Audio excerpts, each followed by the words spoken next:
झाला एका कॉन्ट्रॅक्टरने जे हलगर्जीपणामुळे एका माणसाला सळई लागली वरून पडून 20-25 फुटाची सळई होती आणि अशा प्रकारचा हलगर्जीपणा आजही चालू आहे. आणि हायवेचंच काम आहे, ब्रिजचं काम चालू कोसळला होता ना, जो मागे ब्रिज कोसळला होता त्याच ठिकाणी काम चालू आहे आणि एक विद्यार्थी कॉलेजचा त्या ठिकाणी जखमी झाला होता आणि अशा प्रकारचा हलगर्जीपणा सुरू आहे. आजही कशेडी टनेलमध्ये सुद्धा गळती सुरू आहे. आता तुम्ही जाताना दिसेलच तुम्हाला पाणी पडतं. तर या संदर्भात काय केलं जाणार? नाही, गळतीच्या बाबतीमध्ये आपण IITचं रिपोर्ट घेतलेला आहे. पहिलं तर गळतीमुळं बोगद्याला धोका काहीच नाही आहे, हे आपण सगळ्यांनी लक्षात घ्यावं. दुसरं थोडंफार जे पाणी येते त्याचं आता ग्राउटिंगची वगैरे कामं आपण सुरू केली.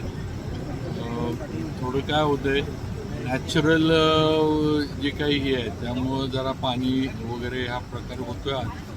त्याचं ग्राउटिंग करून आपण पाणी लवकरात लवकर जी गळती आहे ती थांबवतो आहे. पण त्याच्यात पण जे थोडंफार टनलला परमिसेबल लिमिट आहे पाण्यामध्ये गळतीचं, त्या लिमिटमध्ये आपण काय फार काय त्याला कुठं काय पडझड होईल वगैरे असं नाही आहे विषय. तरी जी होती आहे ती गळती लवकर थांबू. राहिला विषय चिपळूणचा जो काही कॉन्ट्रॅक्टरचा हलगर्जीपणाचा आपण बोलला, तर त्याप्रमाणे जे NHC अधिकारी आहेत माझ्याबरोबर, कॉन्ट्रॅक्टरला परत एकदा आपण कडक सूचना देऊ किंवा अशा पद्धतीनं नागरिकांच्या जीवाशी खेळण्याचं काम त्यांनी करू नये.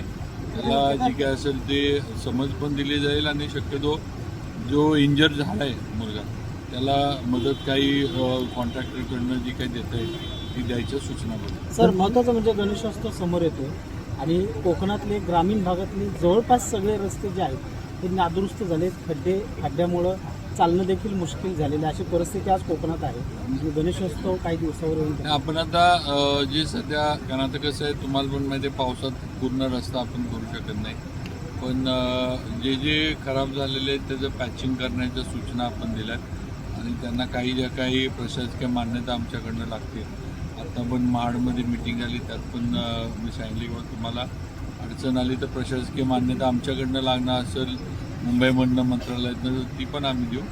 आत्ता ज्याच्यामध्ये येणाऱ्या गणेशोत्सवाला लोकांना कुठल्याही अडचणी होऊ नयेत, ट्रॅफिक जॅम वगैरे हे प्रकार होऊ नयेत, याची दक्षता सगळ्यांनी घ्यायची म्हणून सूचना दिली.